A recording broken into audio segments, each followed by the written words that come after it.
Hello guys, welcome back to another video. तो guys, इस video में हम लोग ₹1 के नीचे ट्रेड करने वाली एक मल्टी बैगर पेनी स्टॉक के बारे में डिस्कस करने वाले हैं। कंपनी करती क्या है? कंपनी बेसिकली एक एनबीएफसी है। अब जिन लोगों को एनबीएफसी का फुल फॉर्म नहीं पता है उन लोगों को मैं बता देता हूँ। एनबीएफसी का फुल फॉर्म है नॉन बैंकिंग फाइनेंस कंपनी। ठीक है। कंपनी के अगर रिटर्न के बारे में डिस्कस करें तो कंपनी लास्ट 52 वीक में करीब 190% के आसपास की रिटर्न दे रही है। कंपनी अंडर वैल्यूड है एंड ₹1 के नीचे ट्रेड करने वाली पेनी स्टॉक है। लेकिन कंपनी के अगर बैलेंस शीट के बारे में डिस्कस करें तो कंपनी टोटली डेब्ट फ्री है। लिटरली जीरो डेब्ट है कंपनी के पास, जीरो डेब्ट है कंपनी के पास। ऐसा पेनी स्टॉक आप लोग को देखने को बहुत ही कम मिलता है। तो गाइज, इस वीडियो में हम लोग बेसिकली 3 पॉइंट कवर करेंगे। First point is fundamental analysis. यहाँ पे हम लोग देखेंगे कि कंपनी कौन सी है एंड कंपनी फंडामेंटली कैसी है for short term trade and long term investment purpose. Basically मैं क्यों इस कंपनी को मल्टीबैगर बोल रहा हूँ, उसके पीछे का वैलिड रीजंस।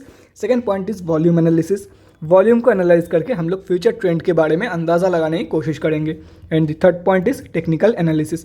यहाँ पे हम लोग डिस्कस करेंगे डिफरेंट टेक्निकल्स के बारे में, मतलब कहाँ पे आप लोग बाई करके चल सकते हो एंड क्या आप लोगों की टारगेट रहने वाली है। तो गाइस, बिना टाइम वेस्ट किए पहली पॉइंट की तरफ बढ़ते हैं और देखते हैं कि कंपनी कौन सी है एंड कंपनी फंडामेंटली कैसी है। तो गाइज, यहाँ पे आप लोग कंपनी का नेम देख सकते हो, Ramchandra leasing and finance limited. ये बेसिकली एक एनबीएफसी है, वो यहाँ पे आप लोग देख सकते हो, नॉन बैंकिंग फाइनेंस कंपनी। अगर कंपनी के बारे में कोई भी चीज़ डिटेल में जाननी हो तो कंपनी के वेबसाइट में जाके आप लोग डेफिनेटली चेक कर सकते हो। कंपनी सिर्फ और सिर्फ बीएससी में लिस्टेड रहने वाली है। ठीक है।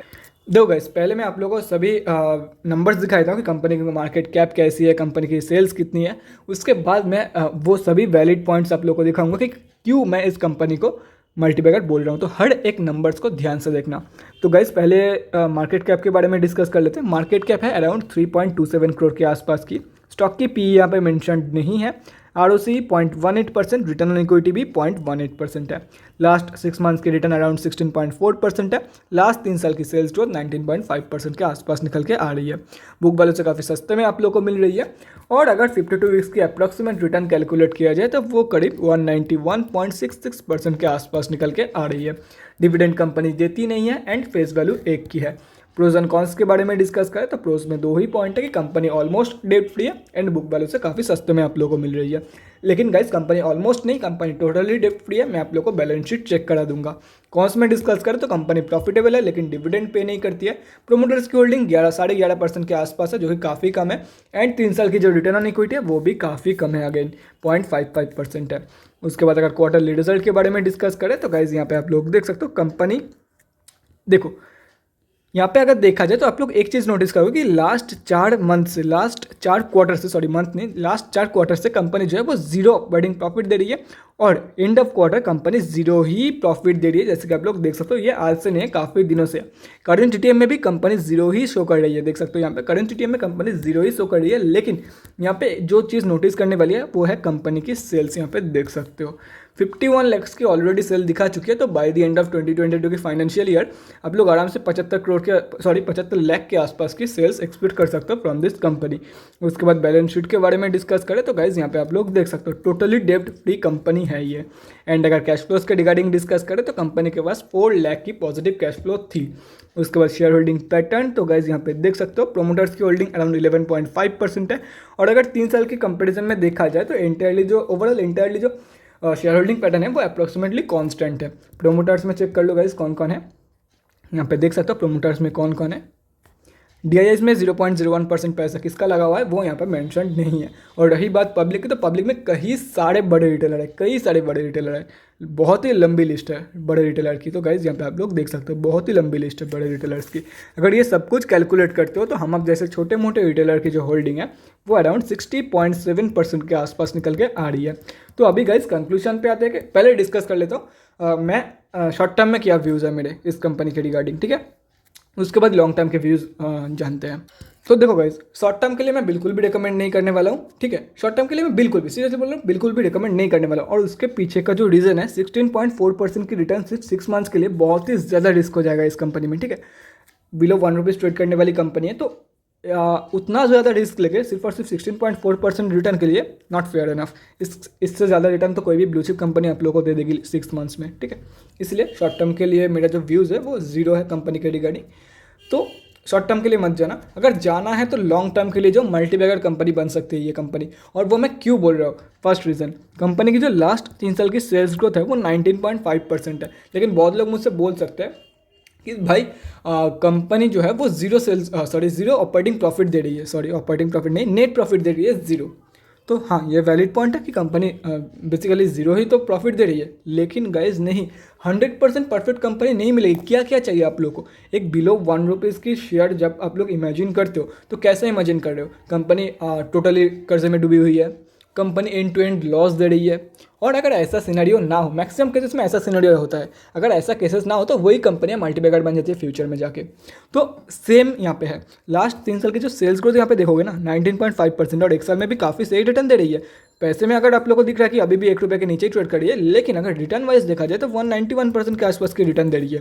तो फेयर इनफ गाइस, आप लोग को बहुत सही रिटर्न मिल रहा है। और कंपनी एटलीस्ट आप लोग को लॉस तो नहीं करवा रही है ना। पहले कंपनी प्रॉफिट देती थी, करंट टीएम में नहीं दे रही है, हो सकता है 2023 की फाइनेंशियल ईयर में कंपनी आप लोग को प्रॉफिट दे। लेकिन कंपनी काफ़ी सही है आप लोगों के लिए, बहुत ही सही कंपनी रहने वाले। यही कुछ पॉइंट्स के लिए मैं इसको बोल रहा हूँ कि मल्टीबैगर कंपनी, अगर नॉर्मली आप लोग सोचो ध्यान से, अगर आप लोग बहुत सारे कंपनी के फंडामेंटल्स देखते हो पेनी स्टॉक्स की, तो आप लोग को पेनी स्टॉक्स छोड़ दो, 10-20 रुपये के स्टॉक्स, 50 रुपीज़ के स्टॉक्स, अगर आप लोग टैली कर रहे हो, 80% स्टॉक्स ऐसे आएंगे कि कंपनी एंड टू एंड कर्ज में डूबा हुआ है, रिजर्व कंपनी की नेगेटिव में है, उसके साथ साथ प्रोमोटर्स की होल्डिंग 99% 100% प्लेज हो रखा है, कंपनी एक लॉस मेकिंग कंपनी है, मतलब टोटली बैड कंडीशन। लेकिन वो सब स्टॉक्स भी 100 रुपीज़ 200 रुपीज़ में, कई सारे स्टॉक्स 200 रुपीज़ में भी ट्रेड हो रही है। जिन लोगों का जो रिटर्न है एक साल की वो भी कंसोलिडेटेड है। लेकिन यहाँ पे देखो गाइस, अगर ऐसे 100% अगर ये कंपनी 100% परफेक्ट होती तो यहाँ पे क्यों ट्रेड करती, ये एटलीस्ट 1000 रुपीज़ या तो फिर 640 रुपीज़ में ट्रेड करती कंपनी, यहाँ पे तो ट्रेड नहीं करती थी। इसी पॉइंट की वजह से मैं इसको मल्टीबैगर बोल रहा हूँ। और हो सकता है कि कंपनी मल्टीबैगर बन जाए, अब श्योरली तो नहीं बोल सकती कंपनी मल्टीबैगर बन जाएगी, लेकिन 60% चांस है कि कंपनी मल्टीबैगर बन जाएगी। मुझे तो यही लग रहा है कंपनी के फंडामेंटल्स।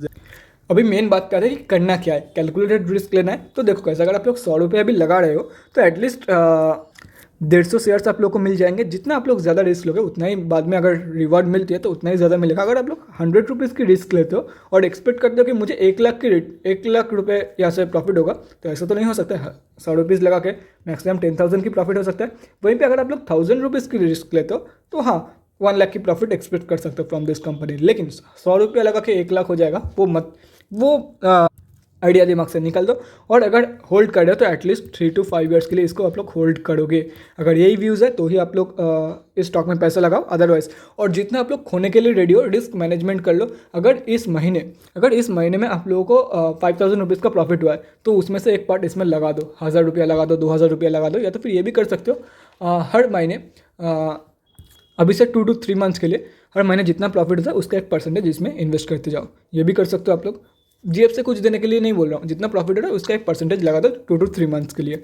ये भी आप लोग कर सकते हो। इंटायर प्रॉफिट भी लगा सकते हो, वो अपने अपने खुद के रिस्क मैनेजमेंट के ऊपर। लेकिन 100 रुपया लगा के ये एक्सपेक्ट मत करना कि ये कंपनी आप लोगों को 1 लाख रुपया बना के देगी। तो गाइस ये हो गया फर्स्ट पॉइंट। अभी हम लोग बढ़ते हैं हमारे सेकंड पॉइंट की तरफ और देखते हैं कि कल के दिन कंपनी में क्या हुआ था बेसिकली। तो गाइज़ यहाँ पे हम लोग आ चुके हैं बीएससी के वेबसाइट पे, देख सकते हो। और कंपनी जो है वो बीएससी के ग्रुप एक्सटी में लिस्टेड है, मतलब इसमें इंट्राडे ट्रेड लेना अलाउड नहीं है।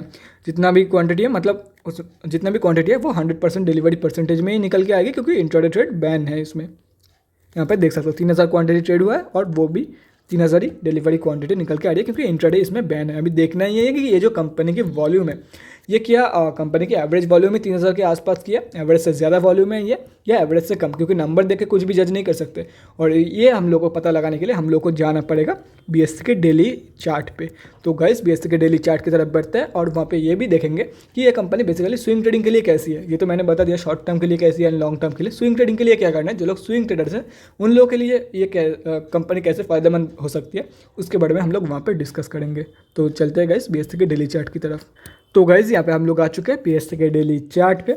और यहाँ पे अगर देखा जाए तो ये जो यूलो लाइन आप लोग को दिख रहा है वॉल्यूम के ऊपर, ये 220 की ईए में है, मतलब एक्सपोनेंशियल मूविंग एवरेज। और अगर पिछले 3 दिनों के बारे में डिस्कस करें तो एवरेज से काफ़ी कम वॉल्यूम निकल के आई है पिछले 3 दिनों। और लोग यहाँ पे बाई भी क्यों करें, जितने भी सारे क्वांटिटी में बाई कर रहे हैं या तो फिर शॉर्ट टर्म के व्यूज से कर रहे हैं या तो फिर लॉन्ग टर्म के। स्विंग ट्रेडर्स यहाँ पे बाई नहीं करेंगे, क्योंकि उन लोगों को पता है ये एक रेंज में कंपनी ट्रेड कर रही है। तो आप लोगों को क्या करना है, देखो गाइस सिंपल सी बात है, कंपनी या तो फिर ये जो रेक्टेंगल है इसकी जब ब्रेकआउट हुई या तो फिर ऊपर की तरफ होगी या तो फिर नीचे की तरफ। अगर नीचे की तरफ होती है तो 38 पैसे के आसपास बहुत ही एक स्ट्रॉन्ग सपोर्ट है कंपनी के लिए, देख सकते हो यहाँ पे, ठीक है। तो जब कंपनी ऐसे फिर से बाउंस बैक देगी तब आप लोगों को बाई करना है फॉर दिस टारगेट अराउंड 0.65 65 पैसे के टारगेट के लिए बाई करना है आप लोगों को, ठीक है। और कंपनी अगर रेक्टेंगल के ऊपर क्लोज करती है तो उसके ऊपर का जो साइकोलॉजिकल टारगेट है वो ₹1 के आसपास निकल के आ रही है। तो अगर ऊपर की तरफ क्लोजिंग करती है तो आप लोग डेफिनेटली बाई करके चल सकते हो for the target of ₹1। Swing trading में ऐसा कुछ नहीं था, बस इतना ही था, मतलब ज़्यादा कुछ बताने लायक था नहीं यहाँ पे स्विंग ट्रेडिंग के रिगार्डिंग, क्योंकि यहाँ पे एक रेंज में कंसोलिडेट कर रही है या तो फिर नीचे जाएगी बाउंस बैक, अगर नीचे जाती है बाउंस बैक के टाइम बाई करो फॉर द टारगेट ऑफ 65 पैसे, और अगर ऊपर की तरफ क्लोजिंग करती है तो ₹1 के टारगेट के लिए बाई करो जो कि एक साइकोलॉजिकल टारगेट है। तो guys that's it for this video. और हाँ, जो लोग भी इन्वेस्ट करना चाहते हैं गाइज अभी इन्वेस्ट मत करो, मैं आप लोग को यही रिकमेंड करूँगा, अभी इन्वेस्ट मत करो। जब कंपनी अगर नीचे की तरफ बाई चांस ब्रेकआउट होती है तो हो सकता है आप लोगों को ₹30 या तो फिर 30 पैसे या तो फिर 35 पैसे के लिए 35 पैसे के भी लेवल पे आप लोग को मिल जाए तो आप लोग डेफिनेटली इसको बाई करके चल सकते हो फॉर लॉन्ग टर्म। अदरवाइज अगर अभी भी बाई करना चाहते हो तो कर सकते हो, क्या पता ये कंपनी ऊपर की तरफ ब्रेकआउट दे दे तो कर सकते हो, लेकिन मैं बोलूँगा कि रिस्क लेना वर्थ इट रहेगा, क्योंकि अगर 5 से 6 साल बाद ही अगर ये कंपनी मल्टीबैगर बन जाती है, चाहे आप लोग 65 पैसे पे बाई करो या 70 पैसे पे, इस लेवल पे तो आप लोग को नहीं मिलने वाली है कंपनी फ्यूचर में जाके, इसलिए बोल रहा हूँ आप लोग थोड़ा सा वेट करो।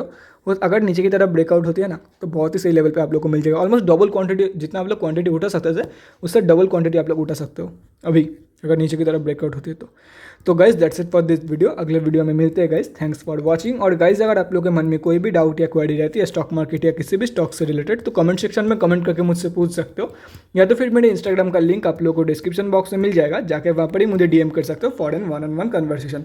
Thanks again for watching guys, bye guys and definitely guys stay safe.